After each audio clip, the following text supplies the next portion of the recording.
Hari ini pada 1 Ramadan dapat kita bertemu untuk solat di Masjid Negeri Arau ini, untuk kita solat zuhur secara berjamaah. Dan kita alhamdulillah Allah temukan kita dengan bulan Ramadan, dan pada hari ini adalah hari pertama kita berpuasa. Semoga kedatangan Ramadan kali ini memberikan keberkatan seperti mana sifat Ramadan itu, yang mana kata Nabi sallallahu alaihi wasallam, qad ja'akum syahrun mubarak, telah datang kepada kamu bulan yang padanya ada keberkatan. Jadi insya-Allah pada setiap hari iaitu selepas pada zuhur akan diadakan kuliah di masjid ini, saya dimaklumkan. Dan pada hari ini adalah kena giliak saya lah, sebab puasa Ramadan jatuh pada hari Selasa. Jadi hari Selasa ni saya akan membicarakan iaitu sebuah kitab, iaitu bertajuk Taisirul Azizul Hamid, iaitu syarahan kepada kitab Tauhid karangan Syekh Sulaiman bin Abdullah Al-Syekh. Baik, muslimin dan muslimat yang dirahmati Allah sekalian, di dalam kitab ini pada permulaannya disebutkan berkenaan dengan Kitabut Tauhid, iaitu syarahan kepada Kitabut Tauhid. Apakah yang dimaksudkan dengan tauhid? Orang sebut tauhid. Tauhid itu antara perkataan yang pernah kita dengar adalah wahid. Antara perkataan yang pernah kita dengar adalah wahid, iaitu satu. Ianya daripada perkataan wahada yuwahidu tauhidan ay ja'alahu wahidan, iaitu kita menjadikan ia satu. Iaitu kita, jika dilihat kepada makna syaraknya, kita mentauhidkan Allah, maksudnya hanya menyembah Allah yang satu tanpa ada sebarang bentuk syirik kepada Allah Subhanahu wa taala. Itu maksud tauhid. Bila membahaskan tentang tauhid, kita membahaskan berkenaan dengan apa? Berkenaan dalam mengesahkan Allah Subhanahu wa taala. Macam mana kita nak mengesahkan Allah? Macam mana kita nak mentauhidkan Allah? Apakah itu maksud tauhid? Dan apakah perkara-perkara yang boleh membatalkan mengesahkan kepada Allah Subhanahu wa taala itu? Sebab dalam tauhid juga ada perkara-perkara yang boleh membatalkan tauhid, yang boleh merosakkan tauhid. Seperti mana kita tengok ataupun kita tahu berkenaan dengan hal orang musyrikin Mekah. Sebab apakah mereka dinamakan sebagai musyrik? Musyrik ni pada perkataan syarikat. Kita sebut syarikat. Apa maksud syarikat? Berkongsi. Bila sebut musyrikin adalah orang yang mengongsikan hak ibadah itu kepada Allah pada masa yang sama kepada selain daripada Allah. Bukan maksud mereka tidak menyembah Allah, bukan maksud mereka tidak berdoa kepada Allah, bukan bermaksud mereka itu langsung tidak beribadah kepada Allah. Mereka beribadah kepada Allah. Orang yang musyrikkan Allah, mereka beribadah kepada Allah. Orang musyrikin Mekah, Abu Lahab, Abu Jahal, semua mereka beribadah kepada Allah Subhanahu wa taala. Mereka melaksanakan amalan yang ditunjukkan oleh Nabi Ibrahim, seperti mana adanya ibadah haji, yang adanya tawaf wukuf dan sebagainya. Tetapi yang menjadi persoalan itu, adakah mereka mengesahkan, memberikan hak perhambaan itu hanya kepada Allah? Tidak. Itu yang menyebabkan mereka itu terpesong daripada garisan akidah, daripada garisan tauhid yang benar. Baik. Disebutkan di sini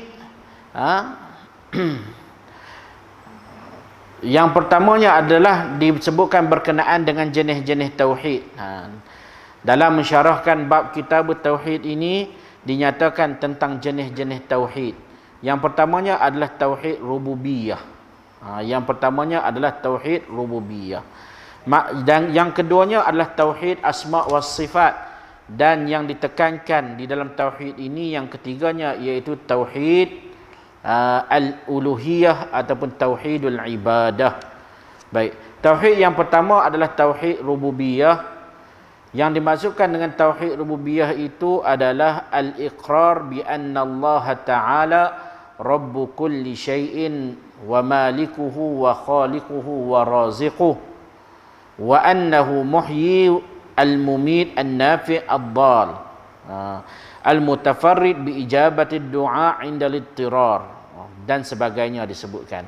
Secara umumnya maksud tauhid rububiyah adalah kita mengakui bahawa sesungguhnya Allah Subhanahu wa taala adalah Tuhan segala sesuatu, ia adalah pemiliknya, ia adalah penciptanya, dan ia juga yakni Allah dialah yang merupakan pemberi rezeki, yang menghidupkan, yang mematikan dan sebagainya.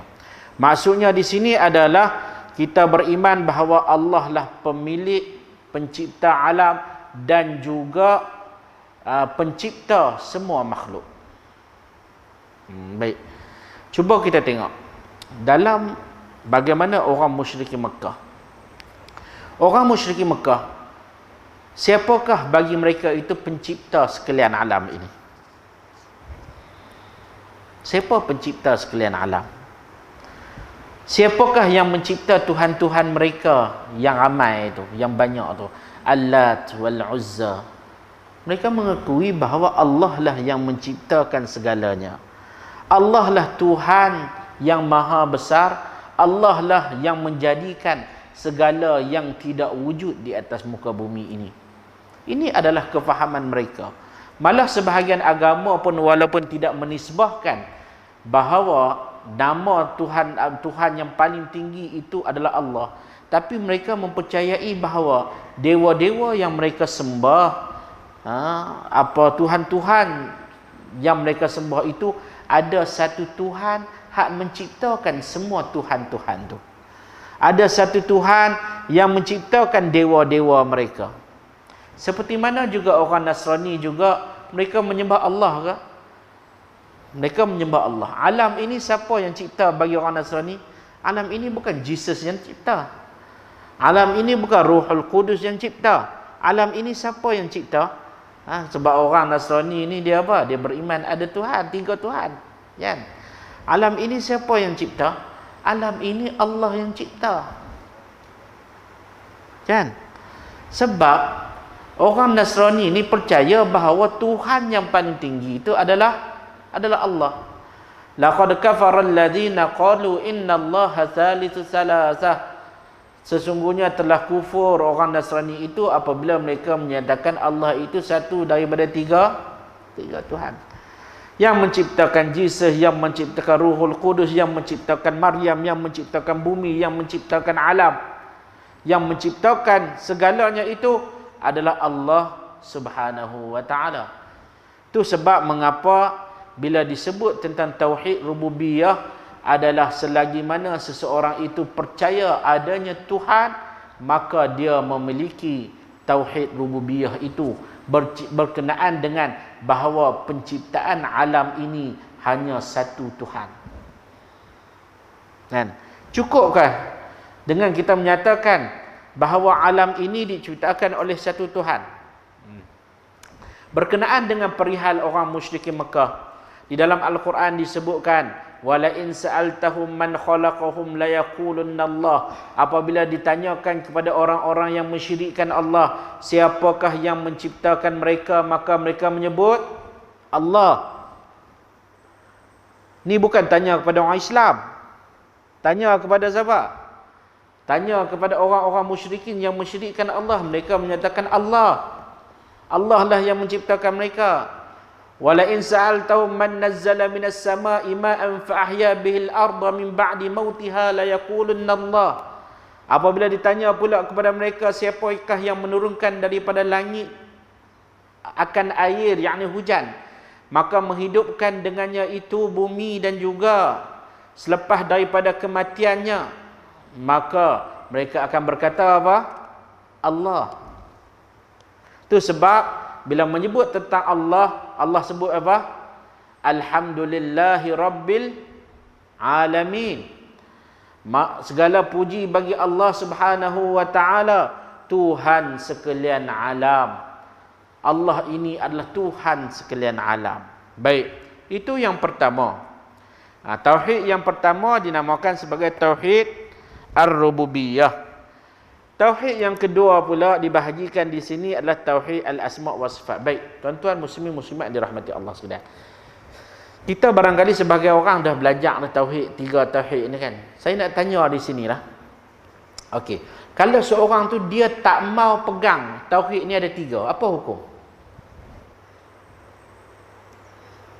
Tauhid ni ada 3. Ataupun dia nak berpegang, saya berpegang apa yang Quran sebut, apa hadis sebut.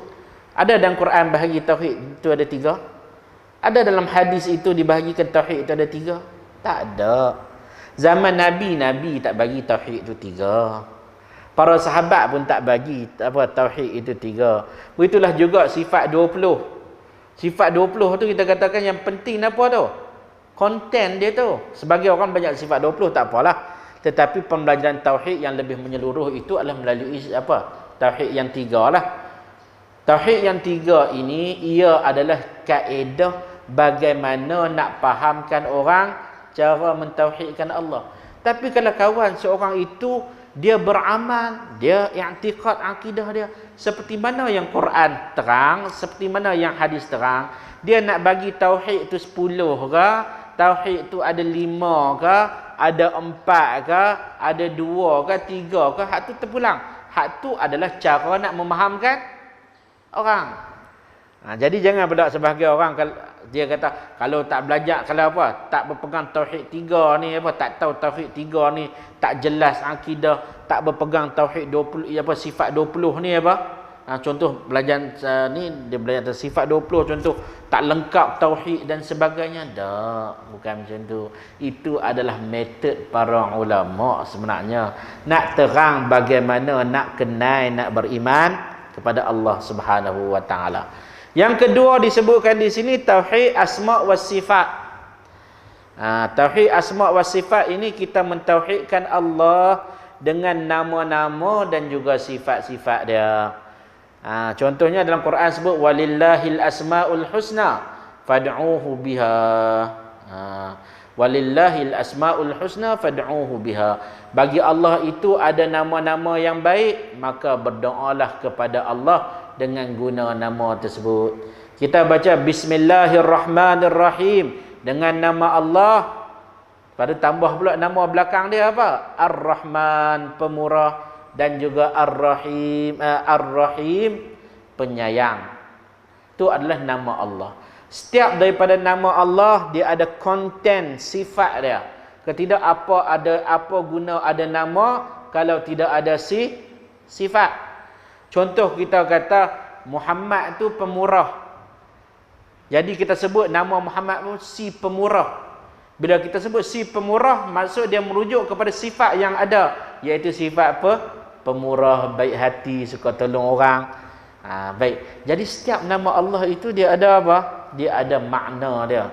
Sebab apa kita belajar tauhid asma' wa sifat ini? Supaya di dalam kehidupan kita tahu Allah ini apakah sifat-sifat yang dia ada, apakah kita ciri-ciri Allah Subhanahu wa taala untuk kita lebih tunduk dan takut kepada perintah Allah. Namun sebahagian orang menggunakan dalam bab asma' wa sifat ni nak berkelai. Hak ni tak ya. Hak ni berkelai konten pun tak tahu. Baca bismillahirrahmanirrahim, Rahman dia tak dapat menghayati apa makna Rahman, apa makna Ar-Rahim. Allah bagi rahmat, dia rasa sayang kepada Allah. Allah itu Al-Wadud, Allah itu penyayang.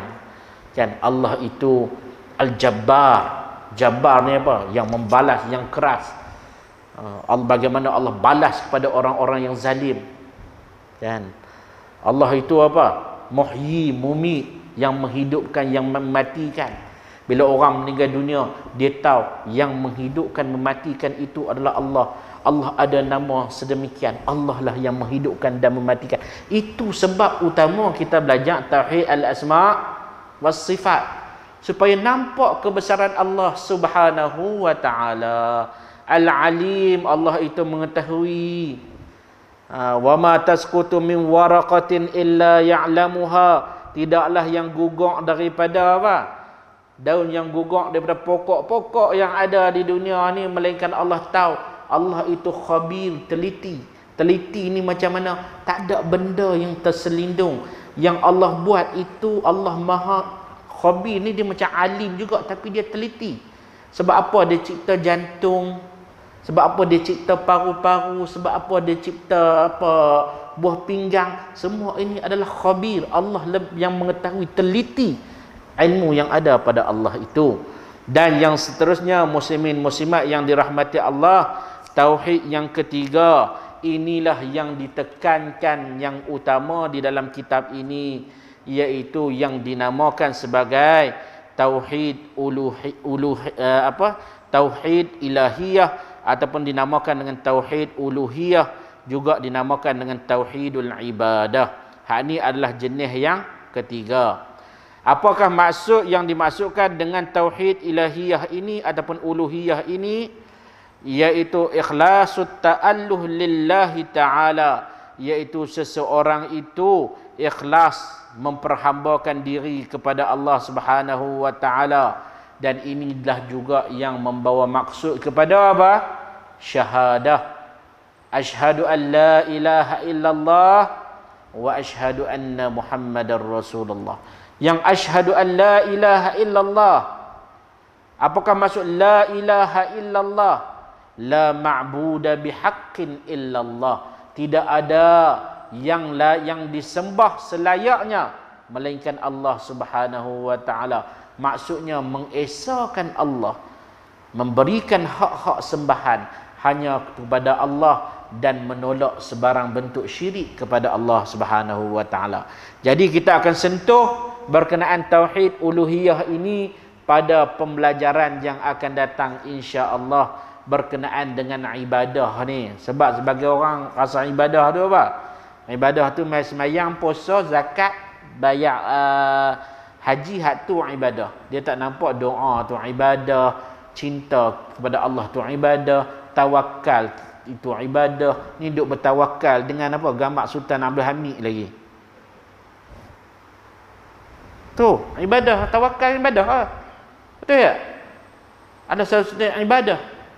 I'tikaf merupakan ibadah. I'tikaf ni duduk untuk memperhambakan diri kepada Allah. Kita beriktikaf kepada Allah. Tapi ada orang yang beriktikaf pada selain pada Allah, duk bertafakur di tempat-tempat lain, bertafakur kat kubur untuk qamat. Nampak?